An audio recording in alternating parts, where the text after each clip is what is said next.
It is a Wednesday edition of the Bullpen with Adam the Bull. Coming up, we break some myths about the Browns. Look ahead again to the game with Buffalo. Yesterday was the deadline to set your 40-man roster to protect guys from the Rule 5 draft in Major League Baseball. The Guardians did some small things. We'll talk about that. Plus, the Cavs back in action trying to end a 4-game losing skid in Milwaukee against the great Giannis and the Milwaukee Bucks tonight. That's all coming up on this Wednesday, November the 16th edition of the Bullpen, right here with Adam the Bull. Podcast is not for the faint of heart. And I do think it's time for the Browns to move on. It's not for those who ride the fence. He's proven nothing. But if you're looking for someone who tells it like it is about Cleveland sports, everybody does fandom their way. You've come to the right place. I don't think he's any good. It's time for the Bullpen with Adam the Bull.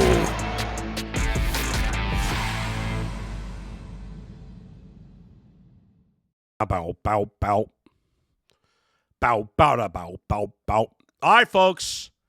Been a lot of yelling and screaming on the Ultimate Cleveland Sports Show the last couple of days. My man G. Bush, my man Jay Crawford, Brad Sellers. These guys are all lost in the soup, unfortunately, and hopefully you are not. Hopefully we can get you out of the soup if you are. Let's look at this Browns football team as they get ready to play. We all know the situation. We all know they're 3-6. They're a big underdog this week, 8.5 points at last check in Buffalo. Big snowstorm expected. When I looked at the weather earlier this week, it said that it was only supposed to be a few inches of snow. Now they're expecting some massive snowstorm. Here's the latest for Buffalo. So there's a lake effect snow warning in effect right now, but obviously it's Wednesday and we got a few days there. I'm looking at Buffalo right now, and it doesn't even have snow in the forecast on Sunday at all. So I don't know. I mean, there's going to be snow. It looks like, Friday it says in Buffalo, according to weather.com, 1 to 3 inches during the day, and then 1 to 3 inches Friday night, and then Saturday 1 to 3 inches during the day, and Saturday night 1 to 3 inches. So there will be snow. Again, the forecast can change. Certainly when you're talking about a potentially big snowstorm, these things can ebb and flow. And I've seen situations where, one half, and this happens in Cleveland too. Any of the states and any of the cities that are near the lake, any of the lakes, can get this. You could see there's been times where there's a foot of snow on the east side here, and you got an inch on the west side. And depending on how this storm hits, it could end up being really bad. It seems like now it's going to be over by the time the game comes, which means it would not be a factor for the game because obviously they keep the field covered. If it's not snowing during the game, then I don't think it's a factor. It is supposed to be very cold in Buffalo on Sunday, but it's, Buffalo in late November, much like Cleveland in late November. I mean, their weather's even worse than ours, but it's no picnic here and certainly no picnic there. So there is a chance of snow still on Sunday, and these things tend to change, and I'm just looking at one forecast, but there is definitely going to be snow in the Buffalo area. It's going to be starting this morning, and it may go through Sunday, but it may end before Sunday. So we shall see. Either way, this game will be a tough challenge. Even if it's a big snowstorm during the game, I don't think that makes things much easier for the Browns. I guess in theory it could negatively affect Buffalo's passing game, and they rely on their passing game more than the Browns do. However, I just think with a quarterback like Josh Allen, it's not really much of a deal. If anything, it might be an advantage for Buffalo because he's not going to be affected as much by the elements as Jacoby Brissett or most quarterbacks would. So I'm not even going to worry about the about the forecast. So it is what it is. But let's talk about the team bigger picture, because any of you that have known me for a long time, if you've been following me since I joined 92.3 The Fan back on August 29th, 2011, if you've been a fan, if you hate me, if you hated me and now you like me, if you liked me, now you hated me, if you're neutral, whatever. If you've heard me on the air on any kind of regular basis from October 11 through today, when I've been talking Cleveland sports, you know that I have been highly critical, highly emotional, and have never been afraid to say, fire this guy, fire that guy. I've called for a million firings over the years. And I think most of those times I was right to call for it. maybe sometimes too soon. Maybe I wasn't right. I will never know with some of these, but I think for the most part I was. And, as the years have gone by, I don't think I've changed. I think I've always been a reasonable person, but when I get emotional and get worked up, I seem out of control. And sometimes I am, certainly. I get mad. I get emotional. I'm firing and yelling. I'm arguing. Yeah, I can get emotional. But in the end, most of the time, when I'm calm or at least relatively calm, I think I give I know I give an honest opinion about everything that I talk about. But I really believe that I give a thoughtful opinion on everything I talk about. And that doesn't mean I'm right. People get on me and say, and Jay's did this recently, and a lot of people have said this, you always think you're right. And this always baffles me because doesn't everybody always think they're right? The idea that I don't admit when I'm wrong is a complete farce because I've admitted my mistakes a million times. But in the moment when I argue something that's my opinion, I often argue it as if it's a fact because to me it is.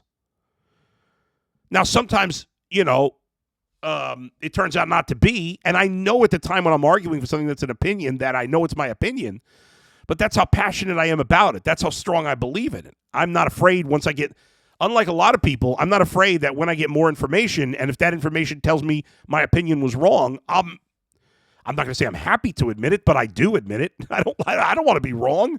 Does anybody want to be wrong? Who wants to be wrong?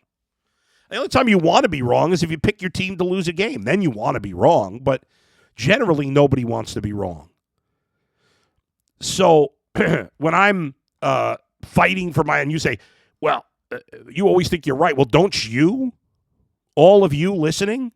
When you if you did what I did for a living or forget what I do for a living, when you're talking, if you've been listening to me regularly, both on the radio, podcast, TV, for the last 11 plus years, you're obviously a diehard sports fan. If you're a diehard sports fan, then obviously you have other friends of yours that are diehard sports fans. And if you're in Cleveland, well, pretty much everybody's a sports fan. Like I've said this once, I'll say it a million times. I have never been anywhere in my life where a higher percent, I can't imagine there's any place in America where there's a higher percentage of people that at least have some interest in sports. Not everybody's a diehard, but I would bet anything that Northeast Ohio has fans that have there's a higher percentage of people in this area that at least have some interest in sports. I think I've said this before. I think I've met, and that's men, women, any race, religion, sexual orientation. Doesn't matter. Everybody has some interest. It's part of who you are as a Clevelander. I believe that to my soul. I think I've met maybe 5 people in the 11 years and let's see how many months, September and 3 months, 11 years and 3 months that I've been living here. I think I've met like 5 people that just didn't care about sports at all. 5. I've met a lot of people in 11 years, 3 months.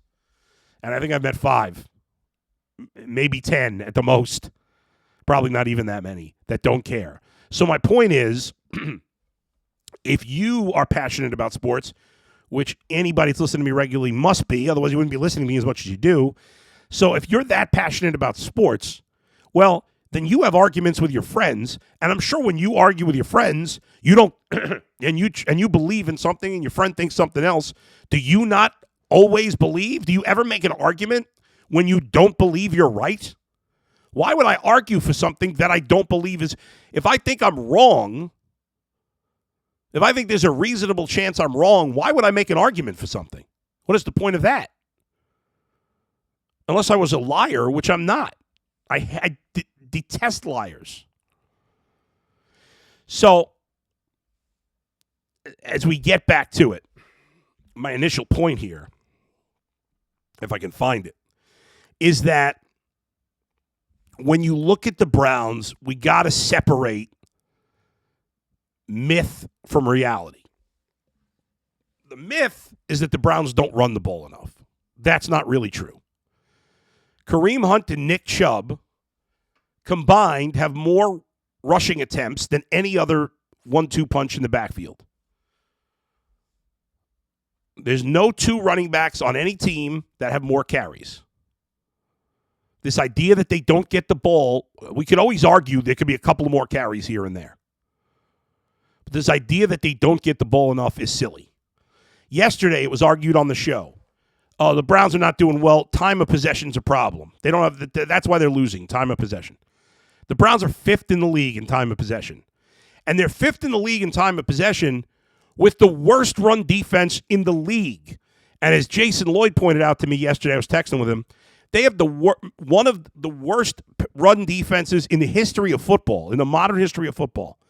So you have one of the worst run defenses in football, and you're still 5th in the NFL in time of possession? Only 37 seconds per game behind Washington, who moved to number 1 this week because they had that crazy game against Philadelphia where they had 40 minutes of time of possession, which is absurd. This idea that you can own time of possession in the NFL on any kind of regular basis is ridiculous. A game that's 40-20 times of possession is an anomaly. No team could do that on a regular basis. Nobody. The team leading in time of possession is Washington at 32 minutes, 30 seconds. Last year it was Green Bay at 32-37. The year before that, Green Bay at 32-50. The year before that, Baltimore higher, 34-24. The only team above 33 minutes in time of possession in the last 4 years. 2018, Baltimore 32-05. 2017, Philly 32-48. 2016, Philly 32-31. 2015, Carolina 32-12. 2014, Pittsburgh 32-34. 2013, New Orleans 32-40. 2012. So in the last, let's just do the decade. In the last decade, only one team has averaged more than 33 minutes time of possession. And that was Baltimore in 2019 when Lamar Jackson won the MVP. So pretty much between 32, somewhere in the 32-minute range is the highest. And the Browns are averaging 31.53. I mean, you just can't ask for that much more than that. Time of possession is not a problem.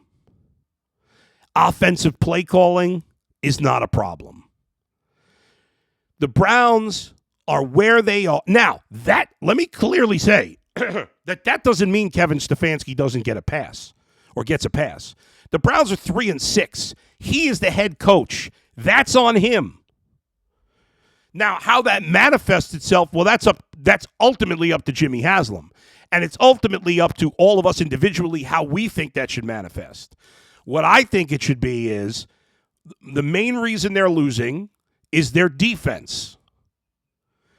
Kevin Stefanski, with subpar quarterbacks, has got the best out of Baker Mayfield in 2020, and has gotten the best out of Jacoby Brissett in 2022. So 2 out of 3 years, he's gotten the best you could possibly get out of a quarterback for 2 quarterbacks that have not done anything else. Look at what Baker's looked like this year in Carolina. Okay? The defense has been awful. And while he doesn't coach the defense, he is responsible for the man who was coaching the defense, and there's been no repercussions. Joe Woods has done a bad job as the DC. He probably should have been fired already this year. He has to go at the end of the season. I believe Mike Prefer and their subpar special teams have to go at the end of the season. I don't think there's any doubt about it. And those changes need to be made. That's the first step. If Kevin Stefanski, if we're a year from now and Deshaun Watson's playing and the Browns are under 500 in the middle of next season, then it's going to be time for Kevin Stefanski to go. Okay? I've seen enough for me that makes me want to see more. I'm not convinced 100% that Kevin Stefanski is definitely the right coach for the Browns. I think he's the right coach for the Browns, and I think he should get one more year to prove that. Because if the Browns have a great year next year, If the Browns have a great year next year, we're going to all think back and say, wow, it was silly we were thinking about firing him. And if he has a bad year next year, then you can scream and yell and say, oh, you idiot, we should have fired him last year. But I think the best way forward for this franchise is to change the defensive coordinator 100%, possibly change the special teams coordinator. Well, I mean, I would definitely change him, but I'm not as convinced he's going to get fired as I am that Joe Woods is going to get fired. Personally, I think it's a no-brainer. I think Prefer's been awful and should be gone. So, I mean, to me, it's pretty simple. But let's stop with the nonsense. Special teams and play calling and Nick Chubb touches, and you want to pick some random number. If he has this amount of carries, they're going to win. The cause and effect on that is silly. It's embarrassing. Just stop it. The difference in time of possession between the number one team in the league and the worst team in the league is only 6 minutes. So time of possession, yeah, in a game where one team gets 40 in that individual game, another team gets 20, okay. Yeah, that's going to matter for that game. I get it.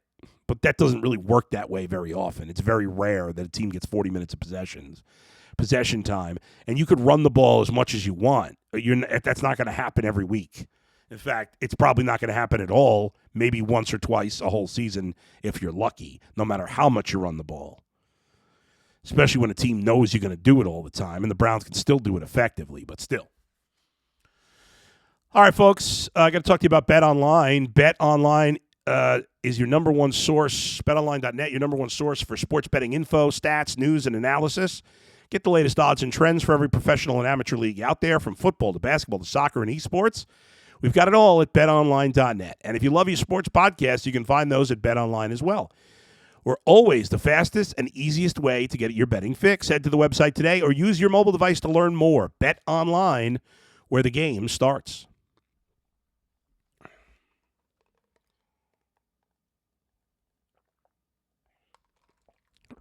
By the way, I watched the first episode of that show, Tulsa, or whatever it's called, the new Sylvester Stallone show. And I know it's not. Everybody hates Sylvester. Why do people hate on Sylvester Stallone so much? I don't understand it. The show's called Tulsa King. He plays a mobster who has been in jail for 25 years. He gets out, and the boss sends him out to Tulsa.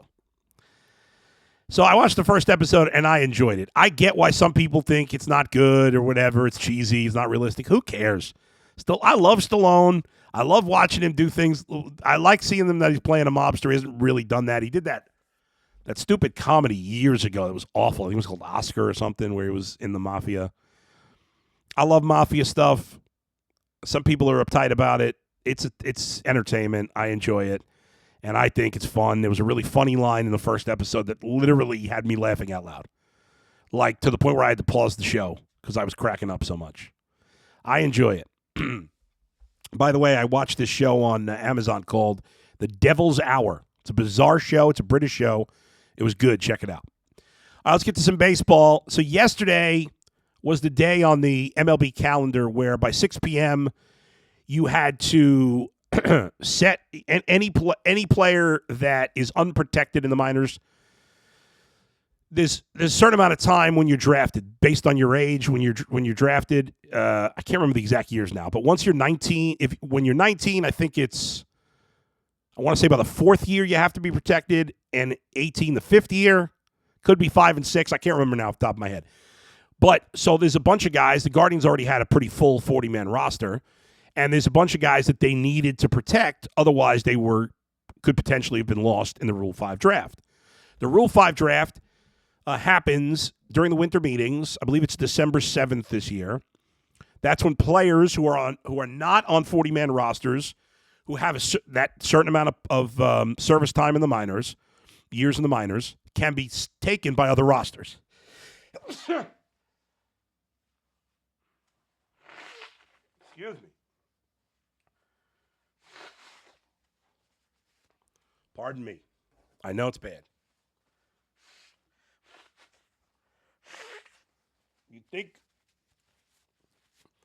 You'd think in 10 days I'd be completely over COVID, but still can't kick the final of it. But anyway, so yesterday the Guardians had to make their moves. They protected Angel Martinez, who's an infielder, Joey Cantillo, who's a pitcher, and Tim Herron, who's a pitcher. They also made a couple of deals. They traded Carlos Vargas to Arizona for a minor league pitcher, Ross Carver, who does not need to be protected, so he's in the system. And they did trade Nolan Jones, who at one time, a few years ago, was the Guardians' number one prospect. They traded him to the Rockies for an infielder named Juan Brito, who has to be protected and has also been protected. They also designated Kirk McCarty and Anthony Goes for assignment, so they are gone. I think the most notable move they made was the trade of Nolan Jones to Colorado. And I know some people were upset by that. I was a little surprised by that they moved on from Nolan Jones for another prospect who's not highly touted, especially because that guy's going. It's not like they're saving the 40-man roster spot because that guy's going on the 40-man roster. Clearly, the Guardians felt like Nolan Jones wasn't a part of the future. They didn't feel like they had a spot for him, and there was not high demand in a trade for him. I feel like at this point, listen, I've been extremely critical of the Guardians' lack of spending. That's on the owner, okay? But in terms of what the front office does, it's hard to complain about a lot of these smaller moves. Doesn't mean they've never gotten it wrong, right? They let Gio Urshela go. He's been a pretty good player. They traded away Yandy Diaz. He's been a pretty good player. For the most part, though, when they have traded away a prospect, that guy has not panned out. And when they have traded for prospects, they have often panned out. In recent years especially, we've seen it time and time again. So if this front office believes that Juan Brito can help the organization more than Nolan Jones at this point, I'm willing to give it benefit of the doubt. I always liked Nolan Jones. I thought he'd be a good player in the big leagues. He had a cup of coffee last year, but I'm willing to give him the benefit of the doubt. If he turns out to be a great player and they blew it, we will criticize them later. But at this point, I'm okay with that move.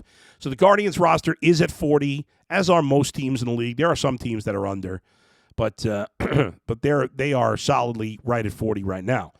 Now, they got a lot of work to do. There's no doubt about it. If you look at what they have to do, we've talked about this before. They need to add a first baseman / DH. They need a platoon partner for Josh Naylor. I think you want to bring in a veteran catcher, and I think you want to bring in I think you want 3 veterans added to this team lineup-wise. One, we've talked about the starting veteran catcher, one guy who's a DH first baseman, and then another to platoon with Josh Naylor, a guy who just hits lefties. Somebody asked me about Jesse Winker yesterday because there's rumors that the Mariners are moving on from him. He's another left-handed hitter. The Guardians got a lot of those guys, and he can't hit lefties. So I don't have any interest in him.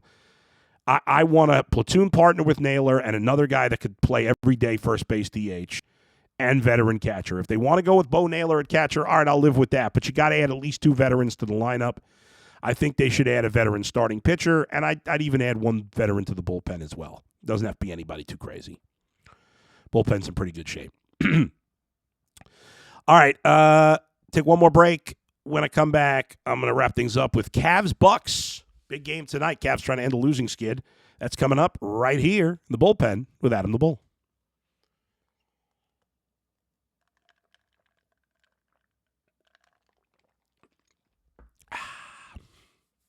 Cavs-Bucks tonight. I know people starting to lose their mind about the Cavaliers. Unfortunately, it doesn't look like the Cavs will be at their full complement of players. Chris Fedor, my man from Cleveland.com. In fact, I'll have Chris on the podcast sometime again in the next couple of weeks. Says Jared Allen is out. He's not traveling to Milwaukee. Dean Wade is doubtful, and Donovan Mitchell is questionable. So, having to go against Giannis and the Bucks is tough enough. Having to do it without without one of their 2 elite big men defensively, Jared Allen, will be really tough. And as Chris points out, Dean Wade also, who gives them some length in the front court, not likely playing. It's not good. So Donovan Mitchell did practice yesterday, Dean Wade and Jared Allen obviously did not. So, if Donovan Mitchell comes back, certainly like their chances more. But I think it's important for us to remember the season is not won and lost in November. Okay? We experienced the high of the highs late October, early November, and now the team is not playing as well. Some of that is injury related. Some of it is chemistry related. You're learning to play together. And Darius Garland and Donovan Mitchell have barely played together. We have to realize that it's going to take some time. These things, just because they're good players, doesn't mean they magically work perfectly together immediately. But these guys have a great attitude. They have the absolute right attitude, and it will work. There is zero doubt in my mind, and the guys that cover the team, they will tell you the same thing. Please don't panic, even if they lose again to the Bucks tonight, which is likely considering they're going to be without one of their best players, could be without Donovan Mitchell, and the game's in Milwaukee. The Bucks usually look at NBA lines as much. Bucks only a 4-point favorite. Maybe Vegas thinks Donovan Mitchell's going to play. He did practice, so maybe he will play. Either way, I'm looking forward to the game. Stinks that Jared Allen's not playing. But, again, the game is at 8 o'clock tonight, so we'll look forward to that. All right, thanks for joining me on this Wednesday edition of the podcast. Make sure you subscribe to the Ultimate Cleveland Sports Show on YouTube, which is where you can click on the bell and get the alerts every time I do a podcast. Check out my website, AdamTheBull.com, Cameo Adam the Bull, and on Twitter @AdamTheBull. I'll talk to you tomorrow right here in the bullpen with Adam the Bull. See ya.